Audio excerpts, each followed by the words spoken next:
Tahun itu 2005. Aku, Dion, bersama 6 sahabatku, Rio, Arif, Bagas, Yusuf, Reza, dan Damar, merencanakan pendakian ke Gunung Aruno, jalur Tretes.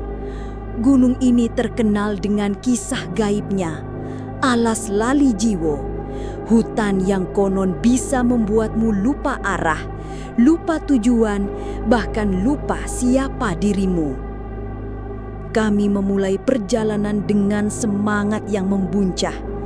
Ini bukan kali pertama kami mendaki gunung. Tapi entah kenapa, ada perasaan yang tak biasa mengikutiku sejak awal. Saat berdoa di pos pendakian, dalam hatiku terbersit rasa congkak. Aruno ini bukan apa-apa dibanding gunung-gunung sebelumnya. Jalur awal terasa biasa saja, tapi waktu terasa melambat. Kami yang biasanya bisa mencapai pos pet bocor dalam 30 menit butuh waktu hampir 2 kali lipat. Kami tertawa, menuduh satu sama lain terlalu banyak bercanda, terlalu sering berhenti. Di tanjakan curam bernama Tanjakan Harimau, Arif tiba-tiba meminta istirahat. Ia duduk, meluruskan kaki, lalu tertidur sejenak. 5 menit kemudian, ia bangun dengan semangat aneh. Matanya tajam, nafasnya tenang. "Terima kasih udah nurutin mauku pulang," katanya. Kami terdiam. "Apa maksudmu?" tanya Rio. "Kalian lupa ya? Kita sempat pulang ke Malang 2 hari, baru naik lagi ke sini." Kami tertawa kecil. "Ngaco, Rif," kata Bagas. Tapi Arif tak bergeming, ia serius. Dari situ perjalanan jadi makin aneh. Waktu seperti berputar. Kami tiba di pos berikutnya jauh lebih lama dari biasanya. Langit mendung padahal masih pagi. Di tengah hutan kami mendengar bisikan seperti suara ranting patah padahal tak ada angin. Reza mulai pucat. Malam itu kami bermalam di tengah hutan. Saat kami mendirikan tenda, terdengar suara keras. Debam, seperti pohon tumbang. Tapi tak ada yang tumbang, hanya keheningan yang mencekam. Kami tak tahu, itu baru permulaan dari perjalanan menuju kegelapan. Pagi menjelang di antara dingin yang menggigit. Embun membungkus ranting-ranting yang membisu. Kami melanjutkan perjalanan menuju pos pondokan, titik peristirahatan para penambang belerang.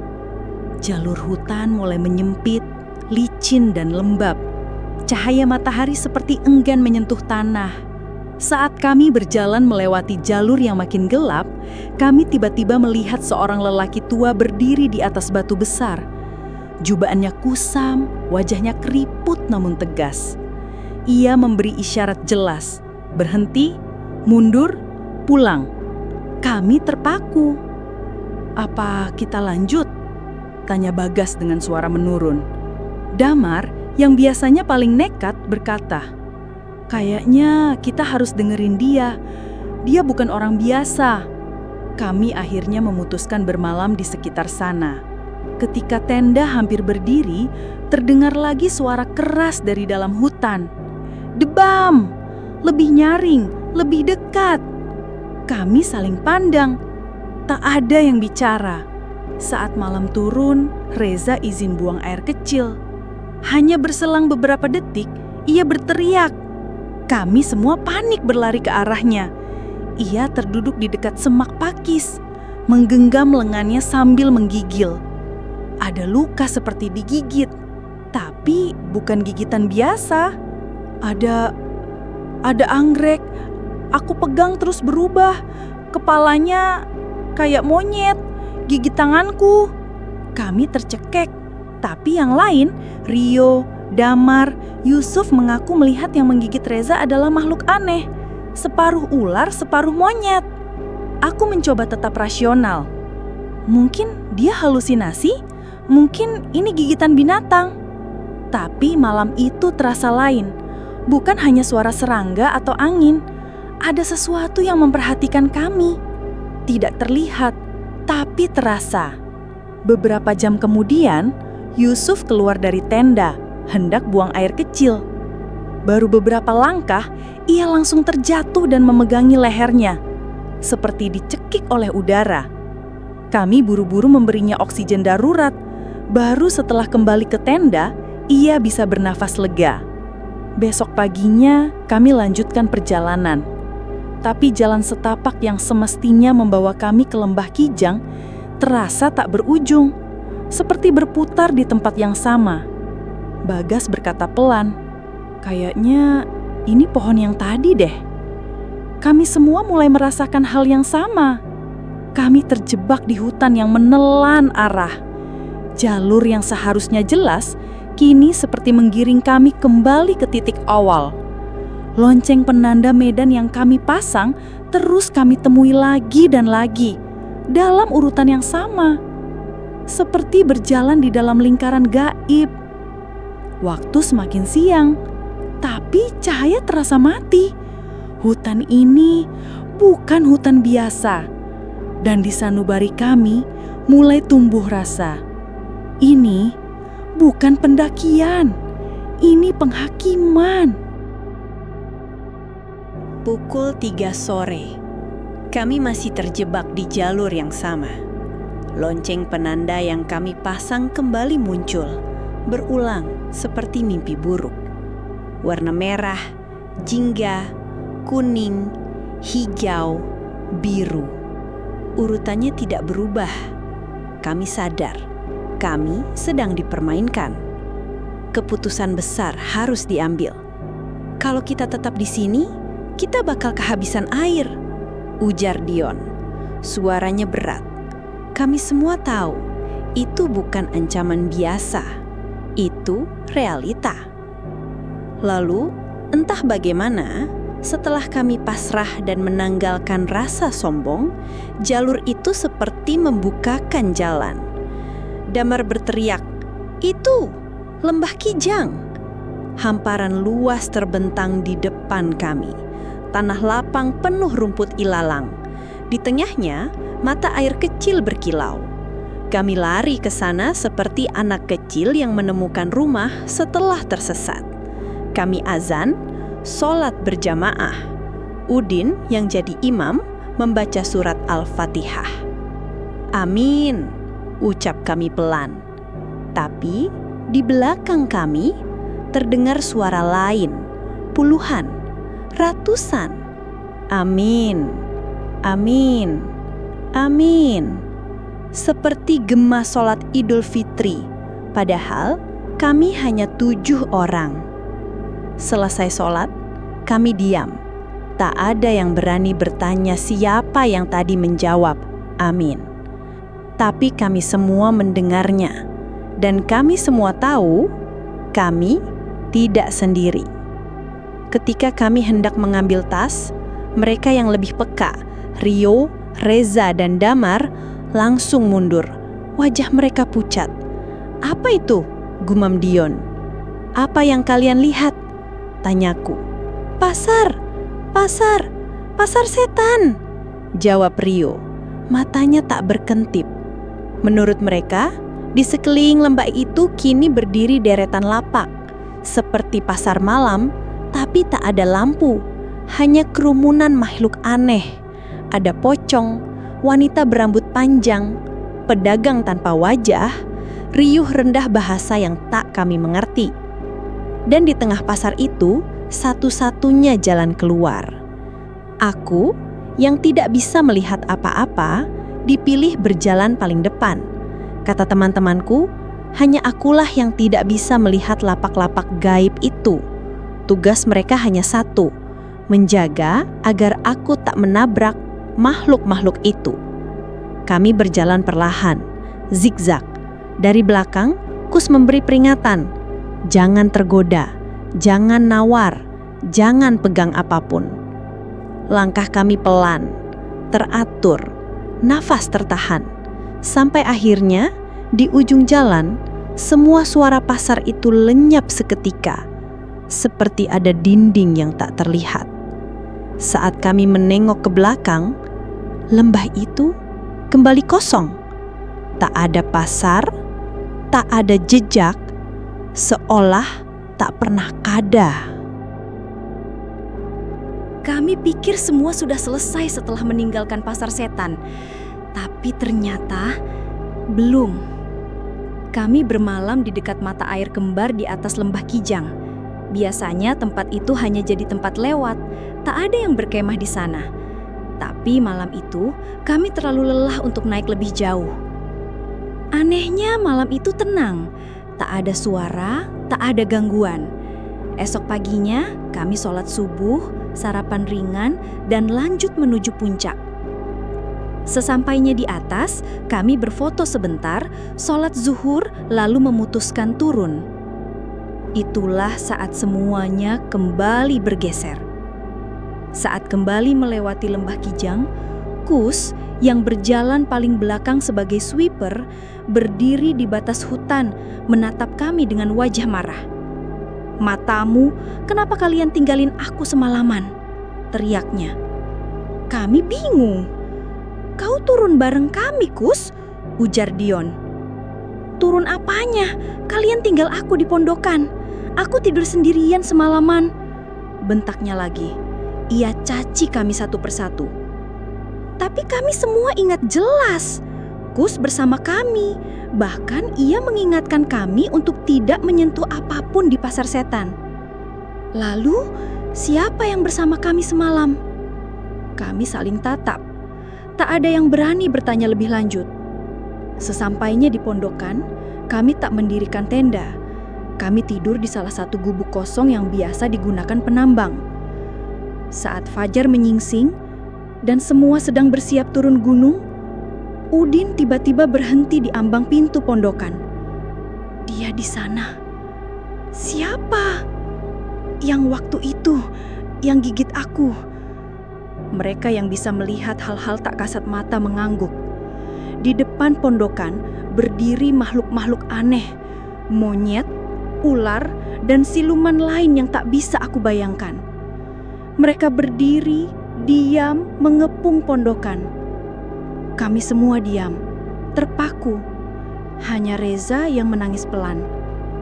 Dion akhirnya bicara. "Permisi, kami mau turun. Kami minta maaf atas semuanya." Anehnya, jalur terbuka. Makhluk-makhluk itu memberi jalan. Satu persatu kami keluar. Tapi Bius, teman kami yang pendiam namun ceria, mendadak tak bisa bergerak. Tubuhnya kaku, matanya kosong. Ia tak bisa lewat. Kami menunggu. Kami coba tarik, tapi ia tetap tak bisa melewati ambang pintu. Akhirnya aku tinggal bersamanya. "Kau harus cerita, apa yang sebenarnya kau lakukan?" Bius diam lama, lalu ia bicara lirih. "Aku racap di hutan. Maaf, aku hilaf." Kata-katanya menghantamku seperti badai.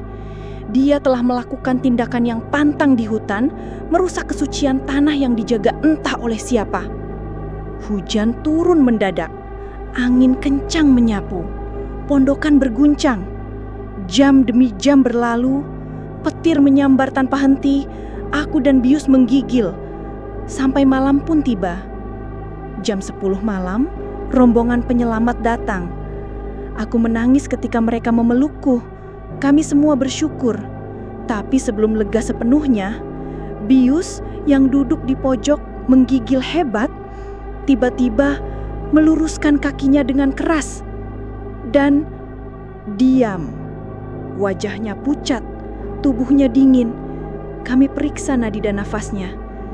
Dan akhirnya Dion dengan suara gemetar berbisik, "Inna lillahi wa inna ilaihi roji'un."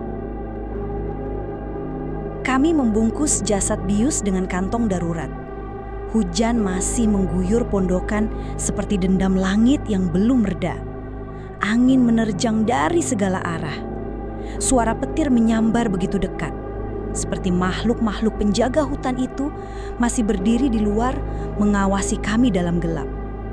Kami tak bisa segera turun. Badai terlalu liar. Dion mengambil alih. Kita harus tetap bergerak atau kita semua akan ikut mati di sini karena hipotermia. Dengan suara lemah, kami menyusun siasat. Saling menyentuh, bergantian bergerak dari sudut ke sudut pondok dalam gelap dengan mayat bius di tengah. Kami buat permainan sederhana. A menyentuh B, B pindah ke C, dan seterusnya. Berulang-ulang. Tapi di tengah permainan itu, saat aku mencoba menghitung putaran, aku sadar ada sesuatu yang janggal. Kami hanya berempat. Bius sudah meninggal. Harusnya satu titik dalam permainan itu kosong. Tapi tidak.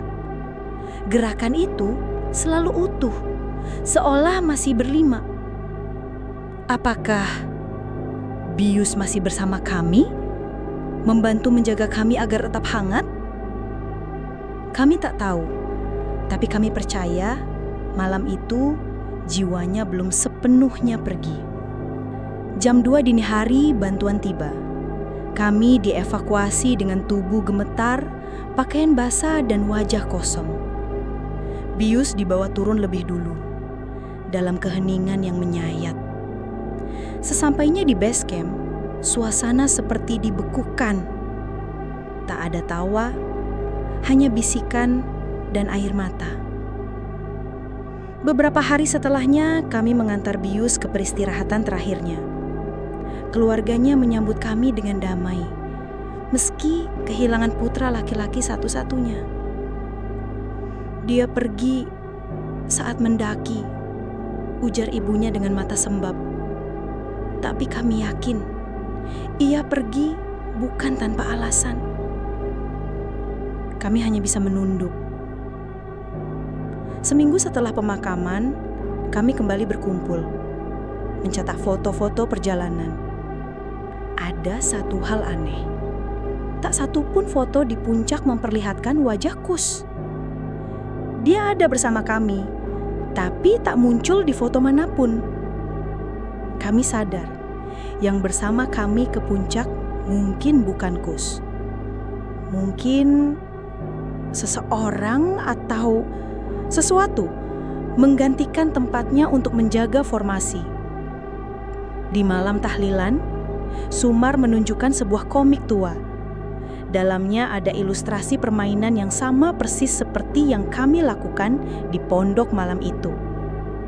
Di sudut komik itu, salah satu tokohnya berkata, "Meskipun tubuhnya tak bernyawa, jiwanya tetap melindungi." Kami menatap satu sama lain. Bius mungkin sudah tiada, tapi semangatnya tidak pernah pergi. Gunung Aruna mengajarkan kami, bukan tinggi atau terjalnya yang berbahaya, tapi kesombongan manusia. Ia menagih harga dari mereka yang menginjakinya dengan dada membusung. Dan Bius membayar harga itu. Jika suatu hari kamu mendaki gunung, berdoalah dengan tulus. Jangan sombong. Jangan buang rasa hormat pada alam. Karena di sana, di balik kabut dan pohon tua, masih ada mereka yang menunggu. Bukan untuk menyakitimu, tapi untuk mengingatkan bahwa jiwa manusia bukan satu-satunya yang hidup di hutan itu.